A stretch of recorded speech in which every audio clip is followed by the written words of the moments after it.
días, muy buenas tardes, depende del horario que estén viendo este video, así que le doy la bienvenida a este nuevo capítulo de Hablemos de en Estado Diario. En el día de hoy queremos conversar específicamente de derecho laboral. En particular vamos a tocar un tema en el cual vamos a resumir o vamos a ser seleccionados los 3 fallos más importantes del año 2018 pasado en cuanto al derecho laboral, selección que ha sido hecho por cada uno de nuestros invitados, invitados a los cuales saludamos y le agradecemos por haber aceptado la invitación de estar en esta segunda versión de Hablemos de. Con nosotros está Angelina Mengiorelli, abogada asociada senior en Morales y Besa, del grupo del área laboral. César Toledo, socio de TIB Abogados y profesor también de la Universidad Diego Portales y la Universidad Adolfo Ibáñez. Y Jorge Redondo, el director del grupo laboral de Albalí Saliasnik y también profesor de la Universidad Adolfo Ibáñez. Les agradezco a todos por estar hoy día con nosotros. Y bueno, les voy a comentar un poco la dinámica que vamos a tener. Cada uno de nuestros invitados va a seleccionar un fallo que a su juicio ha sido uno de los más importantes durante el año pasado en materia laboral. Va a comentar cuál es en detalle de qué se trató ese fallo y por la importancia y su opinión acerca de las temáticas que se tocaron en esa sentencia.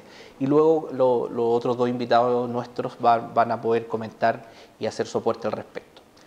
Para partir, partamos por Angelina. Por favor, comenten un poco cuál es el fallo que tú seleccionaste y la importancia o por qué lo tomaste de los principales del 2018. Bueno, gracias primero por la invitación de participar en este panel.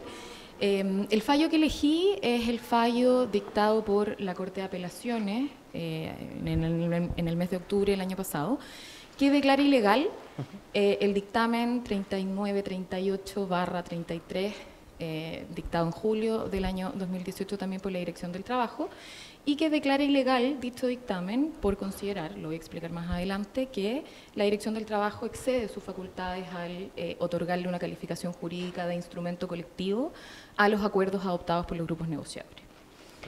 ¿Por qué elegí esta sentencia? Bueno, en primer lugar porque desde el año 2017, en que entró en vigencia la nueva ley que moderniza, entre comillas, las relaciones laborales, es que se generó gran discusión respecto a en qué situación jurídica quedaban los grupos negociadores a partir de esta ley, en que, recordemos, se había solicitado la titularidad sindical de los sindicatos y por lo tanto eran ellos quienes definían quiénes participaban de la negociación colectiva o no. El Tribunal Constitucional declaró dichos preceptos inconstitucionales y por lo tanto quedó una especie de vacío en que no se sabe bien cuál es el régimen jurídico que les es aplicable a los grupos negociadores o no. Y esto ha sido interpretado más bien por la Dirección del Trabajo. Los tribunales en muy pocos casos han tenido la oportunidad de pronunciarse al respecto, y es precisamente este grupo de sindicatos, de organizaciones sindicales y de federaciones que, luego que con el cambio de la administración de la Dirección del Trabajo, el nuevo director del trabajo hace esta calificación, como te comentaba, y por lo tanto les hace aplicable la regulación de los instrumentos colectivos a estos acuerdos de grupos negociadores, y este grupo de sindicatos lo que hace es recurrir de protección en contra de dicho acto administrativo, en el fondo, que es este dictamen. La Corte Suprema, reconociendo la apelación de este recurso de protección, rechaza el recurso, pero también por forma y no por fondo. Por lo tanto, todavía no existe hoy una certeza jurídica respecto a este tema, y lo que me parece súper interesante, teniendo en consideración que ya se van a cumplir casi 2 años de la entrada en vigencia de la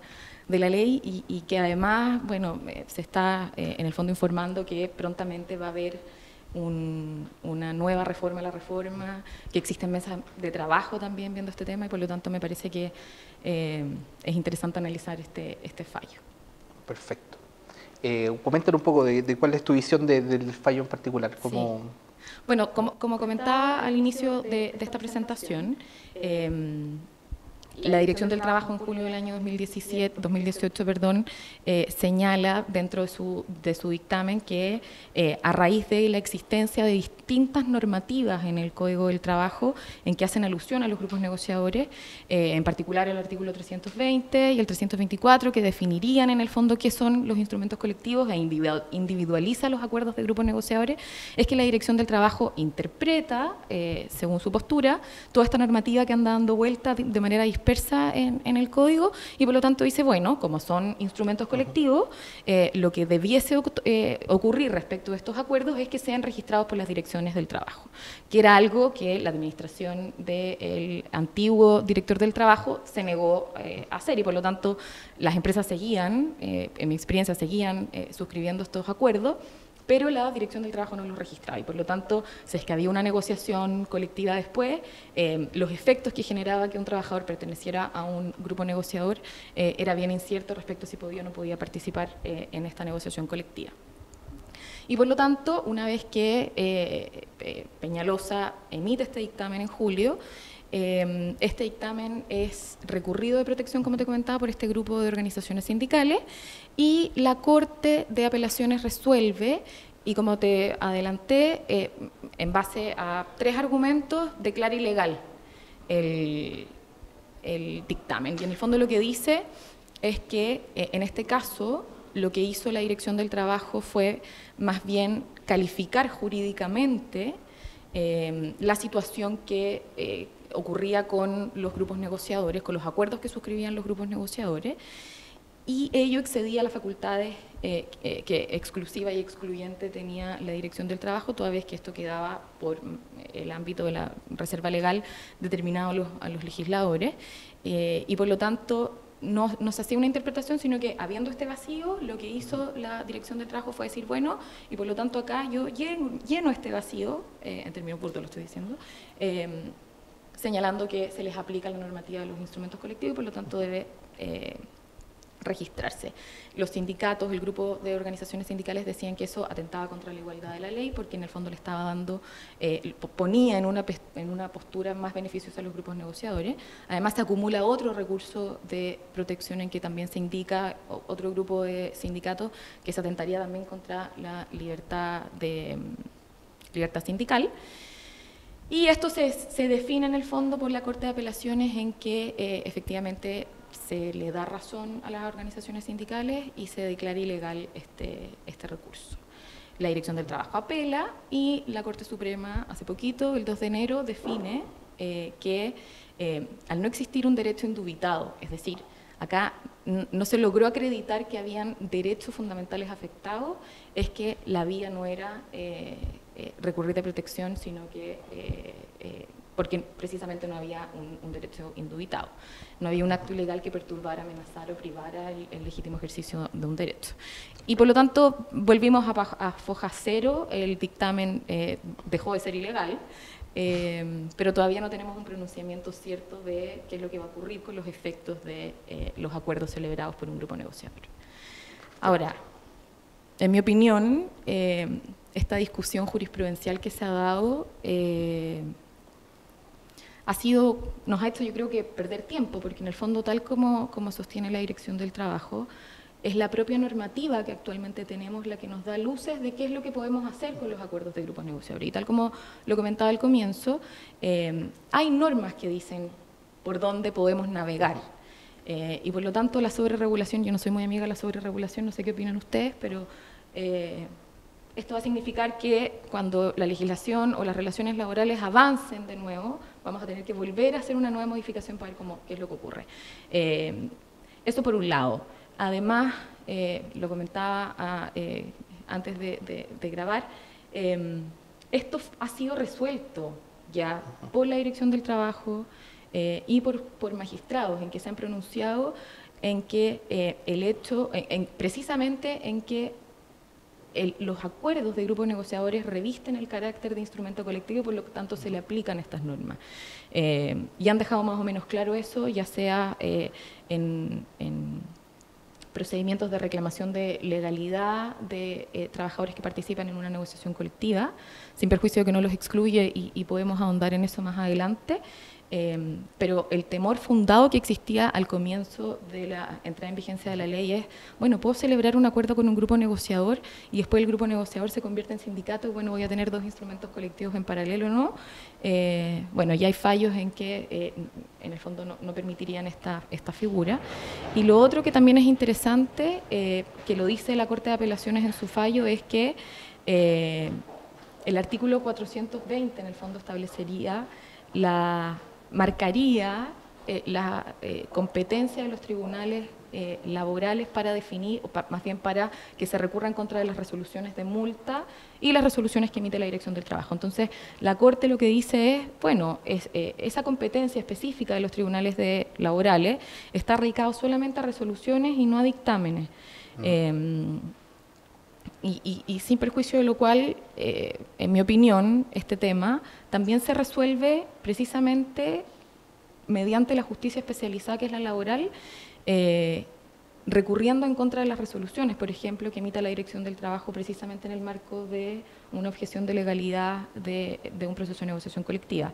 Claramente, hoy no se ha podido dar, no hay acción para recurrir en contra de este dictamen en particular, pero sí todavía puede darse la oportunidad de que sean más jueces quienes conozcan de estos casos y por lo tanto se empiece a unificar la jurisprudencia, si es que queremos llamarlo de alguna forma, o a aunar criterios respecto de este tema que ha sido tan poco claro los últimos meses. Perfecto, muchas gracias, Angelina. César, no sé, pues cuéntanos qué te parece a ti. ¿Qué me parece a mí? Me parece varias cosas. Una, que de alguna manera esta sentencia, bueno, nos lleva a hacer un análisis básicamente de forma, apunta a la forma, como bien lo decían recién. Ahora bien, parece un tanto extraño que se acuda a sede de protección para impugnar un dictamen. De hecho, es algo absolutamente excepcional que se deje sin efecto un dictamen por esta vía. Yo por lo menos tenía registrado un caso con anterioridad, nada más un caso, y de hace bastantes años atrás. Es extraño, es manifestación de la facultad de interpretación de la legislación laboral. Cosa distinta es impugnar los efectos, digamos, en los actos concretos administrativos en los cuales se deposita esa doctrina.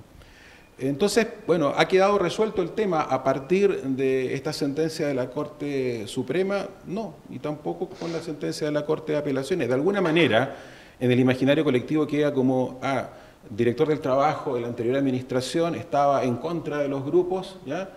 Les colocó por allí una tapa, luego director del trabajo de la actual administración está a favor de los grupos, y luego hay un disenso entre Corte de Apelaciones de Santiago y tercera sala de la Corte Suprema.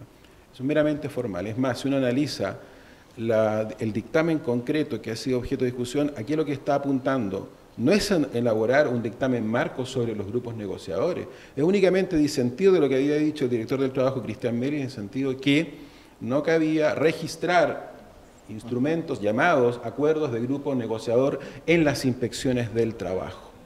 Que de allí el tema quede zanjado en lo absoluto. Es más, al día de hoy una empresa legítimamente puede preguntarse, realmente independiente que pueda a un documento llamado acuerdo de grupo negociador registrarlo, porque sí me lo van a aceptar, ¿realmente tengo la seguridad, la absoluta certeza de que eso va a ser irreprochable? ¿De acuerdo? La respuesta es categóricamente no. ¿Y por qué no? Porque evidentemente hay espacios que no han sido posibles de integrar, de rellenar, como tú bien señalabas. Una cosa es decir que puede ser registrado, pero otra muy distinta es decir y responder algo tan básico como ¿qué es un grupo negociador? ¿Cuántas personas conforman un grupo negociador? Y este tema no es baladí. ¿Por qué no es baladí? Porque el grupo negociador es una entidad que tiene un pasado también, y tiene un triste pasado desde el punto de vista de ejercicio de derechos colectivos de trabajo. Fue creado como, bueno, ahí una suerte de sucedáneo a un sindicato, ¿no es cierto? Y luego, sobre todo en década 80, década 90 particularmente, se hizo uso y abuso del grupo negociador, lo que motivó a que hubiera requerimientos requejas en contra del Estado de Chile ante el Comité de Libertad Sindical, y coincidió, fíjese, un caso bastante conocido ya en el 2000, con la modificación de la norma que estableció en el 2001 ciertos requisitos básicos para que le pudiéramos llamar instrumento colectivo al acuerdo de un grupo negociador con un empleador. Requisitos básicos, elementales, número mínimo de trabajadores que estén hagamos cuenta, organizados, que elijan una comisión negociadora, etc. Reglas básicas para dejar de sospechar un abuso mayor. Esas reglas máximas hoy día están en la legislación, no lo están. Que no lo están por los efectos del veto supresivo de la presidenta Bachelet y por defectos de técnica legislativa que dejaron suspendidos allí la expresión acuerdo de grupo negociador en 5 o 6 normas, vaya uno a saber. Lo concreto es que esa no está respondido. Entonces, en un tema particularmente sensible, que no estén abordadas este tipo de materia, deja a todos aquellos que quieran estar a la expectativa de qué hacer frente al acuerdo de grupo negociador con esa misma interrogante, que va a ser el día de mañana, ¿quién me dice que voy a inscribir este grupo? Y yo lo inscribo no porque efectivamente lo que yo apuesto a que esté inscrito, sino lo que me interesa es el efecto jurídico de asumirlo como instrumento colectivo. Vale decir que el día de mañana esos mismos trabajadores no puedan participar de una negociación colectiva arreglada. Pues bien, esa pretensión puede verse frustrada por la interposición de acciones judiciales, te fijas tú, derivadas de esta falta de plenitud normativa respecto del grupo negociador, ni hablar respecto de potenciales acciones de prácticas antisindicales o desleales en la negociación colectiva, si se hace uso y abuso de grupos que son absolutamente insignificantes. Yo ya he sabido ya que en Inspecciones del Trabajo se ha preguntado, ¿y 2 trabajadores forman un grupo? ¿Puedo inscribir entonces un acuerdo de grupo de 2 trabajadores? Y si puedo inscribir de 2, pues después inscribiré otro de 3 y 4. Es así, es válido, así se va construyendo derecho colectivo del trabajo. Una cosa es decir, no establecer o que se pretenda seguir por allí cierta inspiración del Tribunal Constitucional respecto de cuyo fallo soy particularmente crítico, pero quiera seguirse alguna inspiración, pero luego eso se refería a una ley que regulaba el tema del grupo negociador, ¿cierto? En disparidad de contenido respecto del sindicato, pero lo regulaba. ¿Se fija? Bueno, en este caso no tiene regulación. La pregunta concreta que en su momento se planteó ante el director anterior era ¿cuál es el procedimiento a seguir? Y esa respuesta no la ha dado nadie, ni la puede dar nadie. Lo único que la puede dar es el legislador concretamente. Esa es mi opinión. Perfecto, muchas gracias César. Jorge. Me quedo... Sí, me parece un fallo efectivamente relevante dentro de los que se pronunciaron en el año 2018. Creo que incluso de los que tocamos los 3 es el único que dice relación con la ley de 20.940, que es la de la reforma laboral. En el 2018 no hay fallo, en mi concepto, relevante respecto a la reforma, más allá de este de los grupos negociadores. Quizá porque claramente para que llegue a la Suprema algún fallo de la reforma faltarían un par de años. Me quedo con lo último de César. Efectivamente aquí hoy día no tenemos certeza respecto a aspectos como procesales, eventualmente de configuración de los grupos negociadores, pero como toda la vida uno puede mirar las cosas con el vaso medio lleno o medio vacío. El vaso medio lleno es que quizás estaríamos hablando desde otra perspectiva si el fallo hubiese sido en contra del director actual del trabajo. Si la Corte Suprema efectivamente hubiese dejado sin efecto el pronunciamiento del director Peñalosa, existiría algún sector más eventualmente que estaría enarbolando las banderas respecto de que los grupos negociadores como tal no existen. Y yo creo que esa incertidumbre en la que quedamos, primero es un cierto espaldarazo al director del trabajo en cuanto a que su actuación no fue ilegal. Si hubiese sido declarado ilegal, yo creo que teníamos quizás en otro contexto, en base a qué atribuciones resolvió el director del trabajo. Pero el tema de fondo, no hay que olvidar incluso que este fallo que viene en la Corte de Apelaciones de Santiago, con el mismo conflicto jurídico también se había presentado en la Corte de Apelaciones de Concepción. Entonces, ya teníamos incluso fallos contradictorios, porque el de Concepción había dicho A, la Corte de Apelaciones de Santiago había dicho B, y eventualmente podíamos encontrarnos en la incerteza jurídica que la Corte Suprema, conociendo los 2 fallos, hubiese dicho cosas diametralmente distintas, que un dictamen para un caso tenía efectos y para otro caso no tenía efectos. Gracias a Dios no llegamos a eso, porque estaríamos más perdidos de lo que estamos hoy en día. El problema, yo creo que, si bien el primer dictamen de Melis habla a propósito del registro, donde eventualmente como si por ahí existiese el conflicto, como si el registro larga sería un requisito de la esencia de los acuerdos de los instrumentos colectivos, en el dictamen de Melis, cuando hacia la parte final, es cuando él dice, y estos acuerdos no tendrán el carácter de instrumento colectivo. Y ese finalmente es, los que somos operadores del sistema requeriríamos certeza. Y que yo, sinceramente, yo esperaba que pudiésemos tener un poco más de claridad. Porque tú tienes 2 posibilidades de pararte frente a los acuerdos de los grupos negociadores, más allá del tema si 2 o no, 2 personas constituyen o no un grupo. Lo que se pacta es un acuerdo plurindividual, o lo que se pacta es un instrumento colectivo que como tal tiene ofertas vinculantes respecto de quienes participan, que como tal entonces eventualmente tendrá ultraactividad después de vencido este acuerdo. Y eso te genera efectos, porque como planteaba Angelina, si una persona actualmente está vinculada por un acuerdo de un grupo negociador que se pactó quizás antes del 1 de abril del año 2017, esa persona está inhibida de participar de un proceso de negociación. La tesis que se ha seguido hasta ahora, por parte de algunos tribunales, es que no está inhibida de participar del proceso. Lo que pasa respecto a ello, de esa persona, es que hay un efecto diferido en cuanto a la aplicación del instrumento colectivo. Eso en la tesis entonces de que esto es un instrumento colectivo. Porque si tú paras en la tesis que esto es un instrumento plurindividual, entonces no habría restricción ni de la participación, que eso ya está por ley definido, pero tampoco respecto de la oportunidad de vigencia o de cuando comienza a regir el nuevo instrumento colectivo respecto de esa persona.